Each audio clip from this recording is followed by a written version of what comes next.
power of pause is one of the most underrated skills in leadership. In a world that glorifies speed, instant reactions, and quick decisions, the ability to pause feels countercultural. Yet, that single moment of stillness can be the most powerful act of leadership. It is in that pause that clarity begins to form, emotions begin to settle, and our better judgment has the chance to emerge. The pause doesn't delay progress, it protects it. When something goes wrong, our instinct is to respond immediately, to fix, to defend, to explain. But the first response is rarely the best one.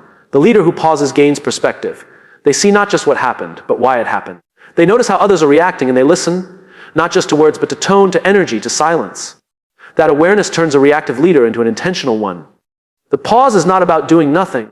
It's about creating space for something better. It is a conscious act of discipline. When emotions run high, anger, frustration, disappointment, the pause is the gap that keeps those emotions from taking the wheel. It gives your rational mind a chance to re-enter the conversation before your emotions dictate the outcome. Great leaders understand that the pause is not weakness, it's wisdom. It signals maturity, not hesitation. The person who can stop, breathe, and think before acting shows mastery over their impulses. That control is not born from cold detachment, but from deep understanding. They know that every reaction teaches the team what matters most, and every emotional outburst leaves a lasting mark on culture. In that brief moment of stillness, leaders are able to ask better questions. What's really going on here? What does this person need right now?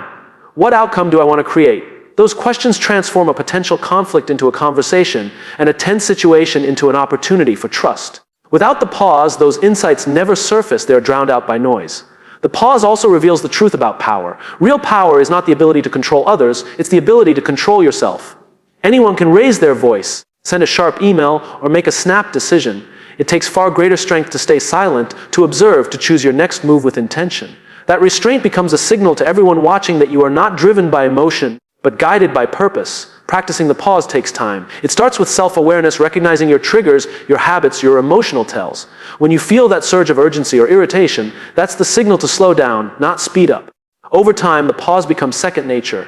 You begin to trust it. You begin to see how often the best response comes after the silence. In the space between stimulus and response lies the leader's greatest opportunity. It's the moment where emotion meets reason, where instinct meets intention. That's where leadership truly begins, not in what you say first, but in what you choose not to say yet. Emotion is not the enemy. Emotions are data, not directives. Leaders use them as information, not instructions. For many people, the word control suggests suppression. It sounds like you're supposed to bury your emotions, hide them, or pretend they don't exist. But leadership isn't about denial, it's about discernment. Emotions are not the enemy, they are signals. They tell you something about what you value, what you fear, and what matters most to you. The problem isn't feeling emotions, it's following them blindly. When anger rises, for example, it's easy to label it as negative. But anger often points to something deeper, a boundary crossed, an expectation unmet, or an injustice witnessed. A good leader doesn't dismiss that emotion, they decode it. They ask, what is this feeling trying to tell me? That mindset turns emotion from an obstacle into insight. The same goes for fear. Fear can paralyze, but it can also protect. It's a signal that something important is at stake. Leaders who understand this don't let fear drive their decisions, but they don't ignore it either. They listen to what it's trying to warn them about, take the lesson, and move forward with courage informed by caution. Empathy, too, is an emotion, one that gives leaders a window into the hearts of others. It's not a weakness, it's data about the people you serve. When you sense a teammate's frustration or anxiety, that feeling tells you where connection or clarity is missing. It's feedback, not noise. When you treat emotions as information, you become a better communicator, a better listener, and ultimately, a better leader. The danger lies in mistaking emotional data for directives. When we allow emotions to dictate behavior, snapping in anger, retreating in fear, or freezing in guilt, we surrender our leadership to impulse. But when we pause to interpret, we regain control. Emotions may knock on the door, but leadership decides who gets to come in. Mastering this distinction requires humility. It means admitting that your emotions aren't always right, but they're always real. They're part of your human wiring, not your flaw. Leaders who embrace that truth can process feelings without being ruled by them. They learn to channel emotional energy into productive direction instead of emotional reaction. Over time, this approach builds emotional intelligence. You begin to notice patterns when stress peaks, when motivation fades, when creativity flows. You start to understand yourself not just as a collection of thoughts, but as an emotional ecosystem. That awareness makes you predictable in the best way, steady, grounded, and trustworthy. When emotions become data rather than directives, leadership becomes a form of clarity. You stop trying to control what you feel and start mastering how you use it. Emotion, after all, is not the enemy. It's the messenger that helps you lead with heart and with wisdom. You can't manage what you don't recognize. Emotional control starts with radical self-awareness, as every leader wants to influence others, but few start with the most important person to lead, themselves.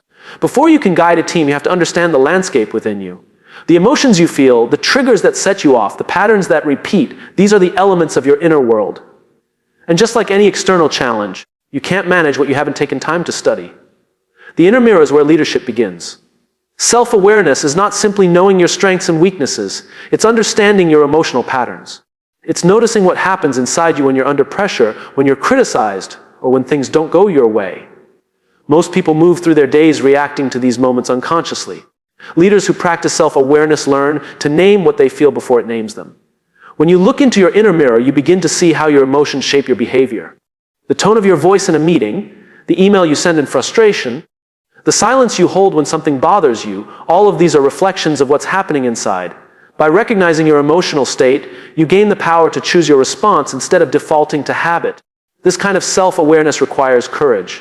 It's uncomfortable to confront parts of yourself that you'd rather ignore.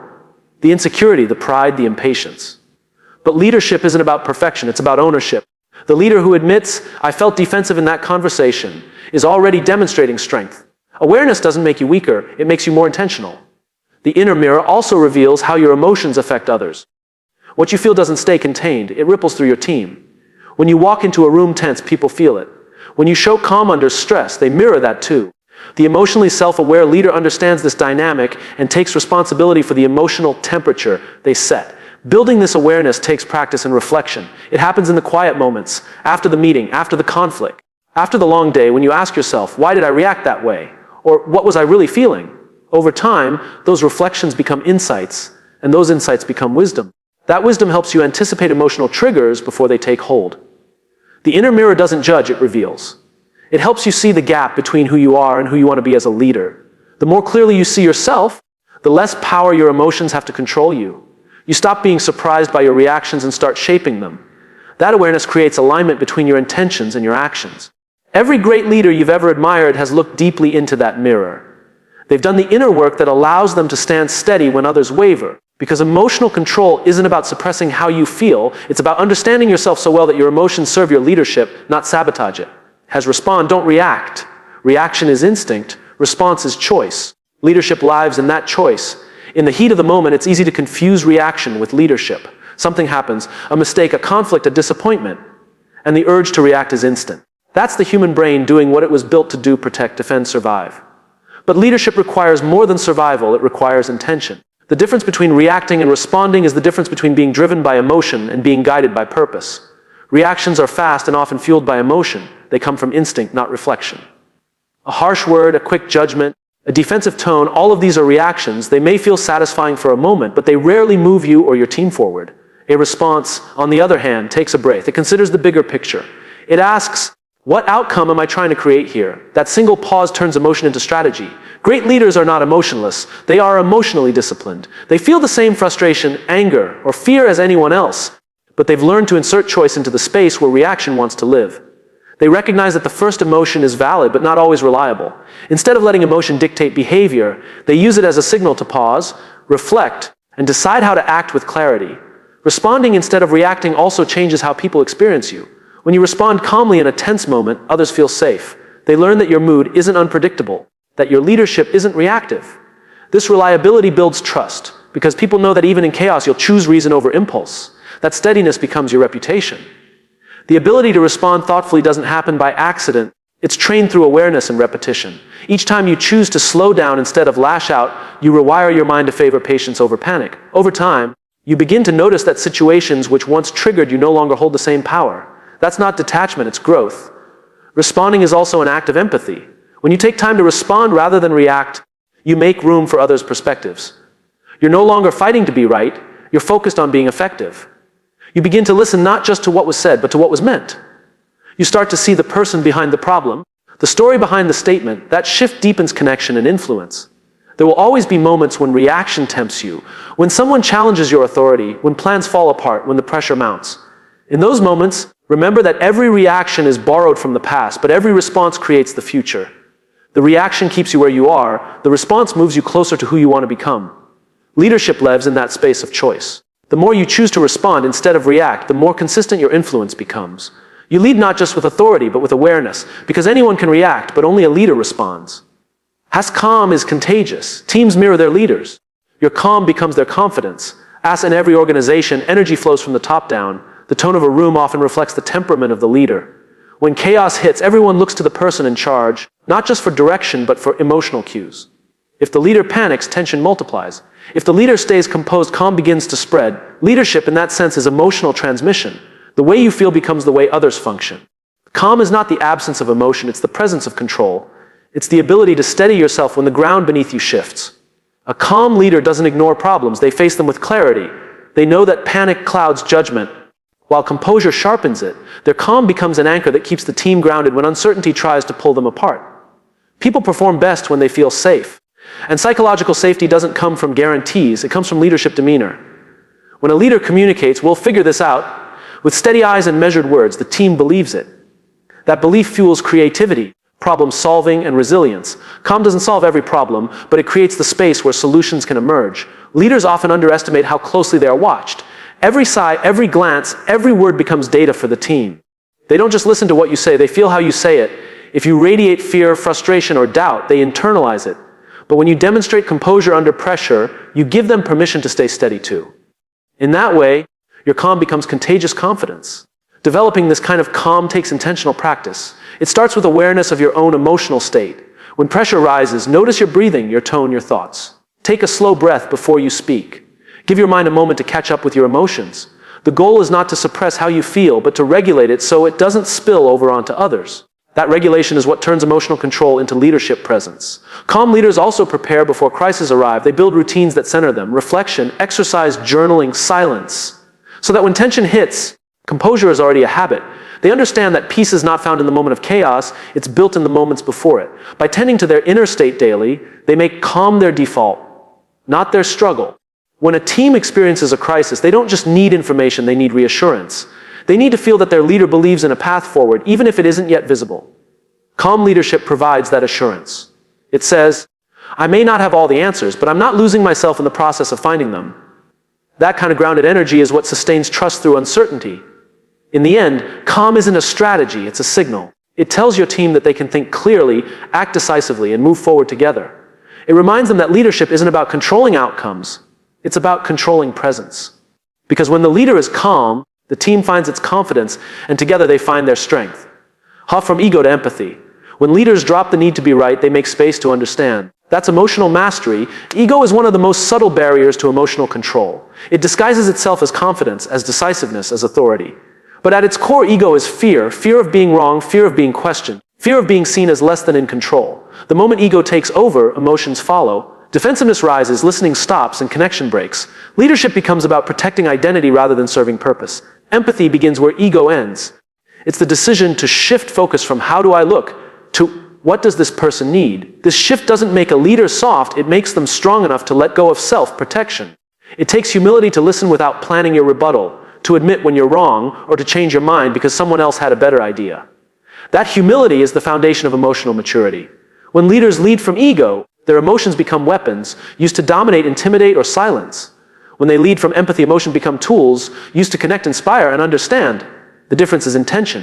Ego wants to win, empathy wants to grow. And when people feel seen and understood rather than judged or dismissed, they follow not out of obligation, but out of trust. Empathy is not agreement, it's acknowledgement. You don't have to share someone's view to validate their experience. A simple, "I can see how that would frustrate you," can diffuse tension faster than logic ever could. It tells the other person that their emotion is recognized, not rejected. That act of recognition transforms conflict into conversation and opens the door for collaboration. Leaders who operate with empathy don't suppress their emotions. They regulate them so they can stay curious instead of combative. They ask questions like, "Help me understand what's behind that concern," instead of reacting with, "You don't get it." This approach keeps discussions grounded in purpose rather than pride. It turns emotional energy into momentum instead of friction. Moving from ego to empathy also means letting go of the illusion of control. You can't control what people think of you, but you can control how you treat them. You can't control every outcome, but you can influence how people experience the journey. Empathy widens your perspective, allowing you to see the full picture, not just through your own lens, but through the eyes of others. That broader vision is what makes leadership transformative. It takes strength to lead with empathy because it demands vulnerability. It asks you to admit that you don't have all the answers, that your perspective isn't the only one that matters. Yet this very vulnerability is what gives a leader credibility. People trust those who are real, not those who pretend to be invincible. Empathy doesn't erode authority, it deepens it. When leaders drop the need to be right, they gain something far more powerful, the ability to connect. And in that connection lies influence, collaboration, and loyalty. Ego builds walls, empathy builds bridges. Emotional mastery isn't about winning arguments, it's about winning hearts, one moment of understanding at a time. Consistency over perfection, emotional control isn't about never losing it, it's about returning to balance faster every time. As many people believe that great leaders never get angry, never feel anxious, and never show doubt. But the truth is, emotionally intelligent leaders feel all of it, they just don't stay there for long. The goal isn't to be perfect, it's to be consistent. Perfection is an illusion that leads to pressure and pretense. Consistency, on the other hand, builds trust and resilience. It's not about how steady you look, but how quickly you find your footing again after you stumble. Everyone loses balance. A harsh comment, a failed plan, or a moment of exhaustion can throw anyone off center. Emotional mastery doesn't mean pretending those moments don't happen. It means recognizing them faster and recovering sooner. It's about shortening the distance between reaction and reflection, between emotion and equilibrium. Each time you return to calm, you strengthen the muscle of control. Consistency creates predictability, and predictability creates safety. When people know how you'll show up, even in crisis, they don't have to waste energy decoding your emotions. They can focus on their work, knowing their leader won't suddenly erupt or withdraw. That reliability is what makes teams confident and cohesive. They trust the leader not to be perfect, but to be present and stable. Perfection isolates, consistency connects. When you chase perfection, you distance yourself from others because no one can relate to flawless. But when you show consistency, when people see you manage frustration with grace one day and acknowledge it with humility the next, they see authenticity. They see someone real, someone human but still grounded. That balance makes leadership approachable, not intimidating. The path to emotional consistency is built through routine self-regulation. It might mean pausing before meetings to center yourself, journaling at the end of the day to process emotions, or taking 5 deep breaths before delivering tough feedback. Small rituals create big steadiness. Over time, these practices build the emotional rhythm that keeps leaders composed, even when life gets unpredictable. Consistency also teaches others how to regulate themselves. When your team watches you recover from frustration without losing direction, they learn to do the same. Your behavior becomes a mirror for their own. In that sense, emotional control multiplies. It ripples outward, shaping the culture with every calm response and measured reaction. It's tempting to see emotional control as a finish line, a state of permanent calm you eventually reach. But in truth, it's a lifelong practice. Some days you'll handle pressure with grace, other days you'll slip. The key is to notice, reset, and keep going. Each return to balance is proof of progress, not failure. Leadership isn't about never breaking, it's about never staying broken. The leader who can find composure again and again, no matter how turbulent the day, becomes a source of stability in an unstable world. That's the power of consistency over perfection, the quiet confidence that no matter what happens, you'll always find your way back to center. Zara leading from the inside out. The greatest leaders don't control others. They model self-control so others can follow with trust, as true leadership doesn't start with strategy, charisma, or authority. It starts with the inner state of the person leading. What happens inside a leader inevitably shows up outside, in tone, in decision-making, in relationships. When leaders manage themselves first, they create alignment between their values and their actions. That inner alignment radiates outward, shaping how people feel, think, and perform around them. Leadership at its core is an inside job. People don't follow titles, they follow examples. When a leader demonstrates calm under pressure, integrity under temptation, and empathy under conflict, they create a living standard of behavior. Their self-control becomes the model for the team's culture. Instead of demanding discipline, they inspire it. Instead of enforcing trust, they earn it. Leadership influence doesn't come from telling others what to do. It comes from showing them what's possible. Leading from the inside out means taking responsibility for your emotional presence before stepping into any room. It's asking, what energy am I bringing into this space? Because that energy speaks louder than words. A leader who is centered can shift the mood of an entire team simply by walking in. The same is true in reverse. A leader who is agitated spreads anxiety without saying a word. The work of emotional control, therefore, is not private, it's deeply relational. Self-leadership requires honesty.